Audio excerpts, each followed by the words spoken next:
अरे संसार संसार नको म्हणू रे भिलावा, त्याले गोड भीम फुलं मधी गोडंब्याचा ठेवा. खानदेशमध्ये एक बहिणाबाई चौधरी नावाच्या बाई होऊन गेले. अतिशय हुशार होते त्या बाई, चालक बुद्धी होती, कवित्री होते त्या. सोपानदेव चौधरीच्या आई. मला बाबा ह्या अशिक्षित बाई, पण त्या बाईने एक सिद्धांत मांडला. ती म्हणे की हा जो अरे संसार संसार नको म्हणू रे भिलावा, याला भिलावा म्हणू नको. भिलावा म्हणजे बिब्याचं झाड.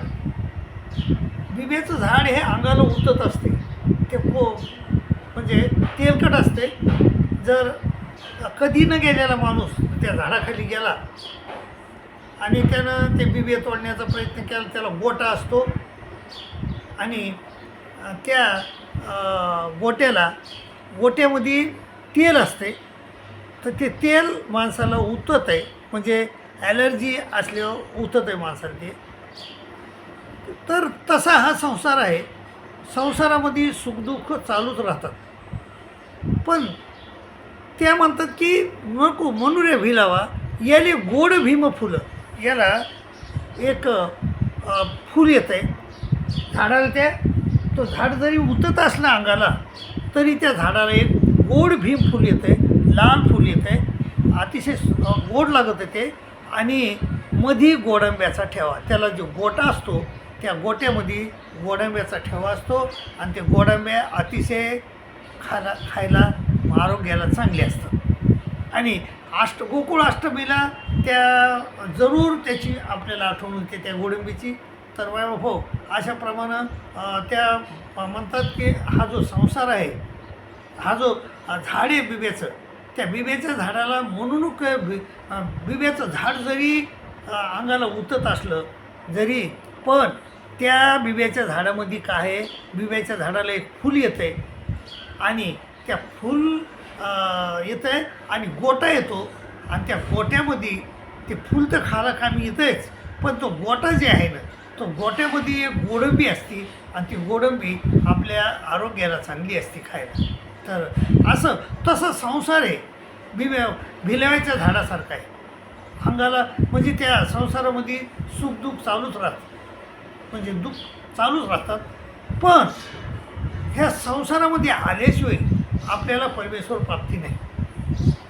कारण अव्यक्तमध्ये अव्यक्ती कार्य नाही.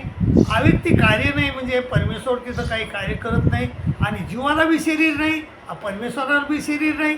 आणि जीव कुठं राहतो तर तो तमत राहतो, मायाच्या अधीन राहतो. आणि परमेश्वर चैतन्य पण राहतो, मायाच्या पलीकडे राहतो. मग याची भेट तिथं कशी व्हावा? आणि मग भेट होण्याचं साधन म्हणजे प्रपंच. खरी भेट कुठं होऊ शकते?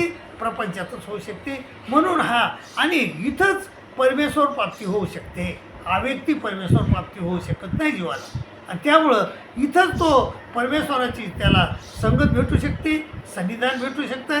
आणि सन्निधानामध्ये त्या परमेश्वर त्याला ज्ञान देऊ शकतो. आणि त्या ज्ञानाप्रमाणे जर जीव चालला तर वागला तर त्याला परमेश्वराची प्राप्ती होऊ शकते. तर असं आहे हा जरी संसार, हा जरी तुम्हाला भिलव्यासारखा दिसत असला, तो जरी तुम्हाला ते सुखदुःख होत असले तरी ते सुखदुःख काही खरे नसतात. आणि ते सुखदुःख बाजूला ठेवून त्यामध्ये एकच बघायचं आहे आपल्याला की ह्या संसारात आल्याशिवाय आपल्याला परमेश्वराची भेट होऊ शकत नाही.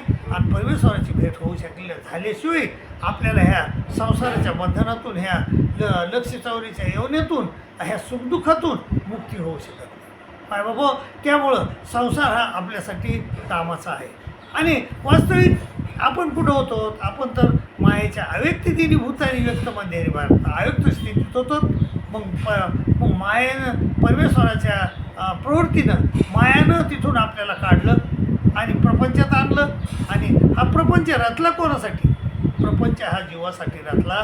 परमेश्वराला प्रवृत्ती होते जीवाला आनंद देण्याची, पण जीव हा तमाचा असतो त्यावेळेस. त्याला अनादी द्यायला लागलेली असते आणि त्यामुळं तो अधगती झालेला असतो. त्यामुळं तो परमेश्वराचा आनंद घेण्याला अपात्र ठरतो आणि अपात्र ठरल्यामुळं परमेश्वर ठरवतात की या प्रपंचाची रचना करावी, जीवाला प्रपंचात आणावं, त्याला तमातून बाहेर काढून प्रपंचात आणावं, त्याला मनुष्य देह द्यावा, आपण स्वतः पृथ्वीवर जाऊन प्रपंचात जाऊन आपण मनुष्य देह धारण करावा आणि जीवासंग मग आपण बोलावा, जीवाला ज्ञान द्यावा आणि जीवाला ज्ञान देऊन त्याच्याकडून आचरण करून घेऊन मग त्याला त्याच्या अनादी आयुष्याचा छेद करावा आणि मग त्याला हे आपला आनंद द्यावा. असं म्हणजे हा प्रपंचासाठी रचला नाही.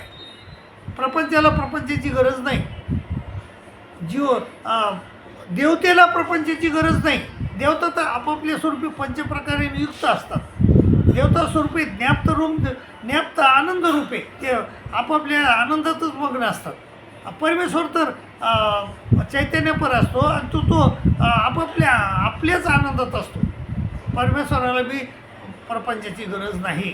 मग गरज आहे कोणाला तर गरज आहे फक्त जीवात. कारण जीव तिथं आनंद घेऊ शकत नाही. कारण त्याला अनेक दोष लागलेले आहेत त्याच्यावर.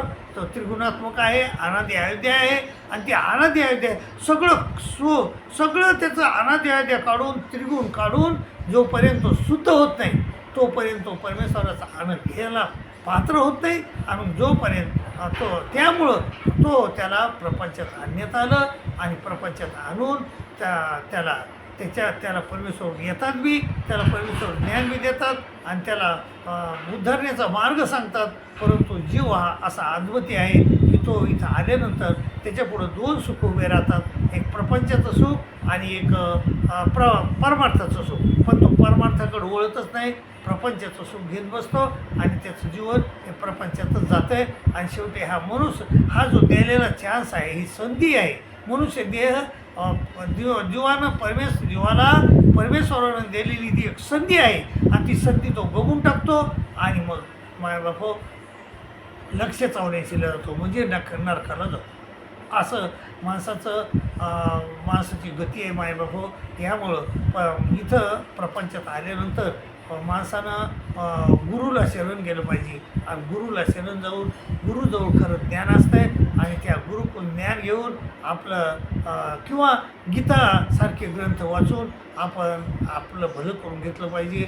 आणि इथं आल्यानंतर आपण इथं संसार करायला आलो नाही. कारण जीवाच्या लक्ष 84 योनीचे 4 गरजा आहेत. आहार, भय, निद्रा, मैथून. तर आहार, भय, निद्रा, मैथून. तर इतरत्र आपल्याला तेच करायचं आहे. परंतु इथं मात्र आपल्याला फक्त परमेश्वर प्राप्ती करून घेण्याचा उपाय करायचा आहे. परमेश्वर प्राप्ती करण्यासाठी प्रयत्न करायचा आहे. या दुःखातून सुटून जाण्याचा प्रयत्न करायचा आहे. मायबाबा, हा प्रयत्न तुम्ही कराल आणि अशी मी अपेक्षा बाळगतो आणि तुमची रजा घेतो. आणि जर तुम्ही ह्या चॅनलवर नवीन असताल तर ह्या चॅनलला सबस्क्राईब करा, शेअर करा, लाईक करा. अशी देखील एक थोडीशी विनंती करतो आणि तुमची रजा घेतो. दररोज प्रणाम.